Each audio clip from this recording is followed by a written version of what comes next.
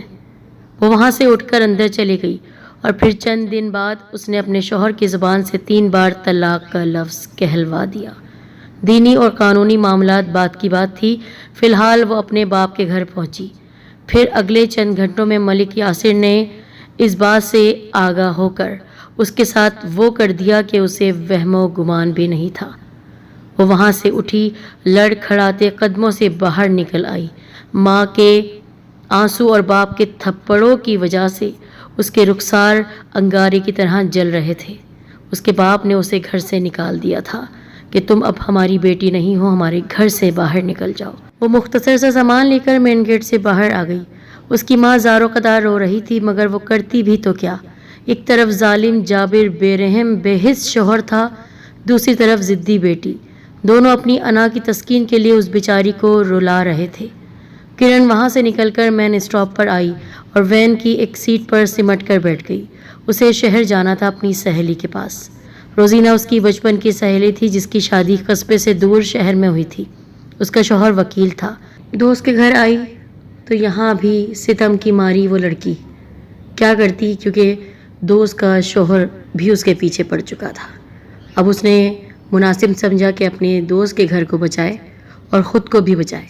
اس لیے صاف صاف اس کے شوہر سے کہہ دیا، میں آپ کو بھائی سمجھتی ہوں، مدد لینے کے لیے آپ کے پاس آئی تھی، یہاں تو آپ مجھے مزید مشکلات میں ڈالنا چاہتے ہیں. اور پھر رات کی خاموشی میں وہ اپنے دوست کے گھر سے بھی چلے گئی. لیکن اب اس کے قدم اٹھ رہے تھے ایک محفوظ مقام کی طرف، اور وہ گھر تھا اس کی خالہ کا گھر. اس کی خالہ بے اولاد تھیں. بہت بار چاہا انہوں نے کہ اپنی بہن سے ان کی کوئی بیٹی گود لے لیں، لیکن ہمت نہ ہوئی ملک یاسر کے رویے کی وجہ سے. آج جب کرن نے کہا، خالہ ہمیشہ ہمیشہ کے لیے آپ کے گھر آ چکی ہوں، کیا آپ مجھے اپنے گھر رکھیں گی؟ تو خالہ خوشی سے جھوم اٹھی. ایک طرف تشویش تھی کہ تمہارے ابا تو کچھ نہیں کہیں گے، میں جانتی ہوں ان کو. تو کرن نے کہا، خالہ وہ اپنی انا اور خود غرضی کی وجہ سے اپنی بیٹی کو کھو چکے ہیں. 2 بچے تو ویسے ہی سسک سسک کر ان کے مر رہے ہیں. میں نہیں مرنا چاہتی تھی، اس لیے میں نے بغاوت کر دی.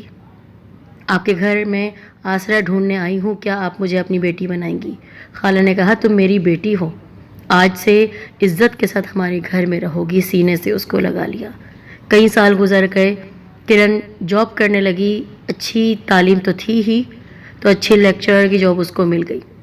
پھر ایک دن اس کے لیے رشتہ آیا. لڑکا انگلینڈ میں جاب کرتا تھا اور وہ فیملی خالہ کو جانتی تھی.